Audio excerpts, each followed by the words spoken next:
tape reporters are good to go? All right, we'll go ahead with the first question then. Kendall, you actually redshirted in 2014, so you have the rare distinction to possibly go 5-0 against South Carolina. Being a South Carolina guy, what would mean more to you doing that or having the opportunity to go 12-0 twice? I say 12-0. It's just another game, in my opinion.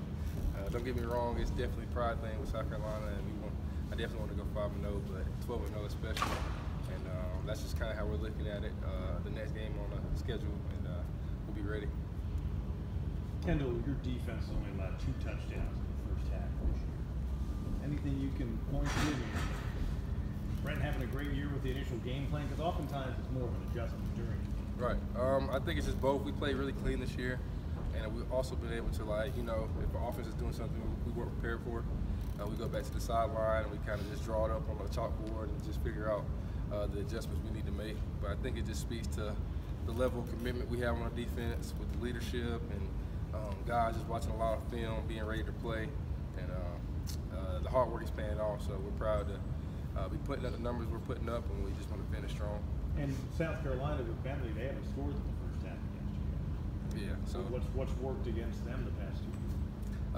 That's just Coach V having a good game plan, and we're just going out and executing it, and we've been able to just kind of recognize some formations and play fast, play confident, and it's just went our way the last 2 years, and it's our job to make sure it happens for a 3rd straight year. Kendall, the guys in South Carolina like to use a lot of crossing routes in their passing game, dragging the tight ends across and even the wide receivers in behind the safeties and the linebackers. What have you seen on film so far about watching them, and have you noticed that as well? Yeah, I mean, I think their offense has been pretty efficient, especially the last 4 games. Bentley's doing a great job of getting the ball out of his hands, and the receivers aren't dropping as many passes as they did earlier in the season. And a lot of different route combinations, a lot of ways to get Edwards the ball, get Deebo Sanders the ball. And they have a talented group on the offensive side, so they did a good job. Does Bentley compare at all to any of the quarterbacks you've faced this season? Does he have any similarities a lot to any of those guys? I'm not really sure. He's a good quarterback, makes all the throws, very competitive, does a good job leading those guys, so he's a good talent. As you go through this rivalry, would you say with all the emotions that this game presents, it's easier to deal with that the more you play it, or is it harder because you get more invested? I think you get more invested, but we're definitely. I mean, we're excited to play South Carolina, and we know it's a lot of mistake, but it's just the next game on the schedule for a lot of these guys. I don't know. It's just the next game on the schedule, and we just have big dreams this season. So we just want to handle our business and do it in a way that all the fans will be proud of. We definitely want to play a really great game. We definitely want to play cleaner than we did last week. I think we'll do that. But not looking ahead, but we're just trying to take care of business and just keep moving forward. Do you remember what it looked like, or remember what it was like 5 years ago going into this week and how you guys were trying to end the streak and now it's flipped? Do you recall that? I definitely do. You could just tell guys were just sick of it. They were like absolutely sick of it. I just remember, I was still a young guy, but I just remember like all the older guys like Stephon, those guys. I mean, it was just so personal, and it's still personal, but you can just tell, they didn't want to have that on their record of never beating South Carolina, and you can see that, and was able to beat the streak that year and finally get back on course, and we haven't looked back since. Kendall, you had the curtain call on senior night the other night, run down the hill individually, but I think this will be even more emotional for you, run down the last time. Yeah, I think it'll definitely hit a little harder just knowing it's the last game in Death Valley, and it's been an awesome experience, and it's just crazy. Just thinking about it, like, dang, this is the last game in Death Valley. I think it'll definitely hit harder for a lot of the seniors, and I don't know, we just want to have fun and just make sure we go out the right way. Was where you grew up in your high school, was it pretty much a 50-50 mix from both sides of the fan base? Was it more heavy Gamecocks, more heavy Clemson? It might have been a little heavier Clemson, but it was close to 50-50. Yeah, you had a lot of guys in Carolina, you had a lot of guys that was Clemson, so it was one way or the other where I was from. Do you hear from a lot of people this week leading into the game, or they realize that you've got a lot of work to do, you're busy, or do you hear from a lot of old schoolmates and things like that? No, like probably like 2 years ago, my first year starting, I definitely heard a lot more. Now it's just kind of routine. It's just the next game on the schedule. But you definitely just hear from some guys talking smack. Most guys don't talk smack really no more because for whatever reason, I'm not really sure. But you definitely hear from some guys I went to high school with just reaching out, wishing me luck. Just, you know, having somebody that they grew up with playing in this rivalry is always cool, I guess, for them to see, and so they always reach out to me.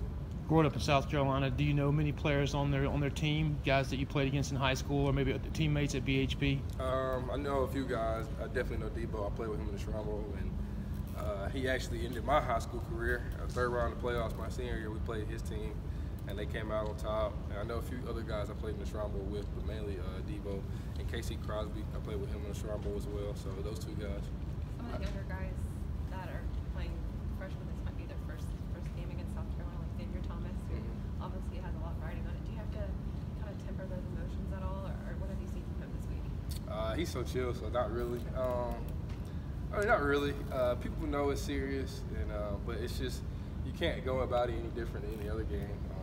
You can't practice any different or decide I want to practice so much harder this week, or it's just the same. You gotta take care of your business, prepare the same way, and then when you hit the field, you know, it's a lot of emotions, but emotions don't win ball games either. So you kind of just store it in the back of your mind, and you know the hate is deep in your heart, but it's not going to affect the way you. I mean, it's not like the emotions are going to make you play some like different or like anything like that. So just kind of keeping everybody's emotions in check and realizing this is the next game.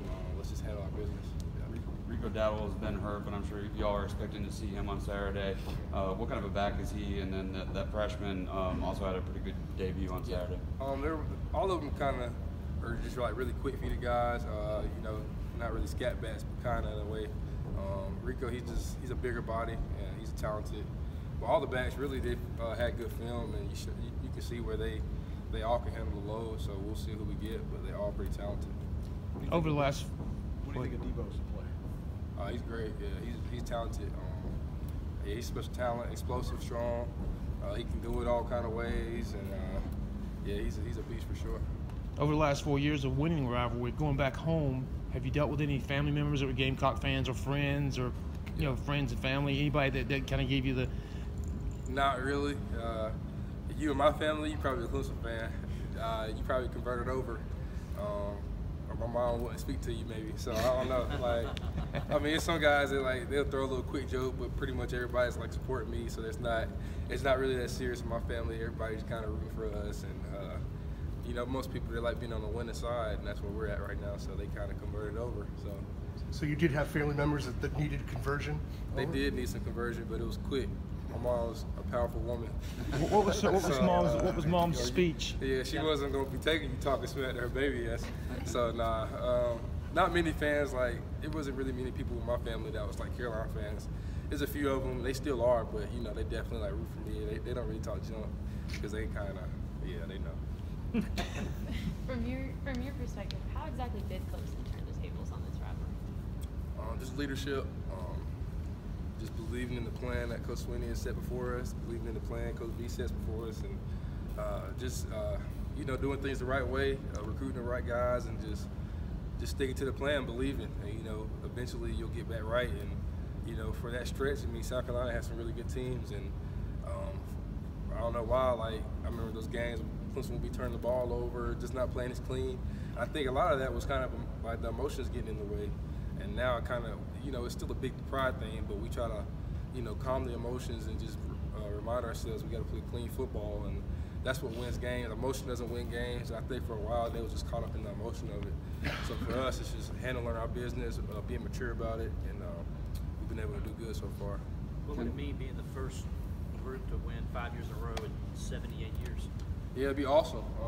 We definitely talked about it, and this senior class, we just want to leave a legacy, and that's just adding on to it. Just have, I guess, another record that we can break. So, we're definitely reaching for it, and that'd be exciting to reach that. Are y'all running down the hill together as a group, as a class, on Saturday? No, I think we just as a team. As a team, okay. Yeah. Okay. You were here obviously the year before the playoff run started. Has the emotions and all that surrounds the rivalry kind of maybe taken a little bit of a back seat now, because you guys have so much bigger things to play for with the national championship picture? It seems like it's not all about we got to beat our rival now. It's about let's stay undefeated, get to the national championship. We still got to beat our rival. If we don't win that game, we will definitely be reminded of it, and they'll haunt us. So we got to handle our business. We respect South Carolina, and that's first and foremost. Definitely, that's first and foremost. But we also realize that we got bigger goals as well. So along with beating South Carolina, we want to do other things. So I think they all just take their place, but we're just, for right now in this week, we understand how big of a game it is. And it's a pride thing, and it goes back to since Clemson started. So we definitely acknowledge it, and we're not overlooking it like, oh, we got bigger things to do. We're not feeling ourselves in that way. We got to handle our business, and then after that, we'll look forward to what's next on this road. Kendall, you saw that 2014 defense that was #1 in the country. You guys right now, you're #1 in scoring defense, #1 in yards per play, #2 in total defense, on and on. How much pride do you take about taking that? Do you talk about, maybe you could be even better than that 2014 group? Yeah, it makes me smile thinking about it because I was here for that and seeing how great they were. And we haven't really talked about it much because we've still got a lot of games to play. But it's definitely in the back of our minds, and we're just proud of the way we're playing. And we know we're going to face some great opponents ahead of us, and this week as well, a great offense. So we're just trying to take it week by week and not get ahead of ourselves. But it's something I look at, and because those guys on that team have so much respect for me. This is my first time seeing what it takes to be a great defense and seeing how they work. And we're not there yet, but we're shooting for it, and we're just trying to week by week, be great. Did you ever feel underappreciated or maybe even disrespected when you guys decided to come back, but all the talk, 95% of it was centered around the 3 defensive linemen? And it seems like, you had a decision to make. You had a great season, a great career. It seems like you almost kind of got lost in the shuffle, and people forgot that they could have lost you, but you also decided to come back. No, not really. I'm a even kill guy anyway. I'm not big on attention. And those guys definitely earned whatever the attention they got. So for me, it wasn't about getting some shower of love because I was coming back. I just made the decision for myself and my family, and it was the best decision I could make for myself. And I didn't really care about, getting a bunch of Twitter reach outs and stuff saying thank you for coming back. That's not what I came back for. So those guys definitely got the love they deserved because they're great.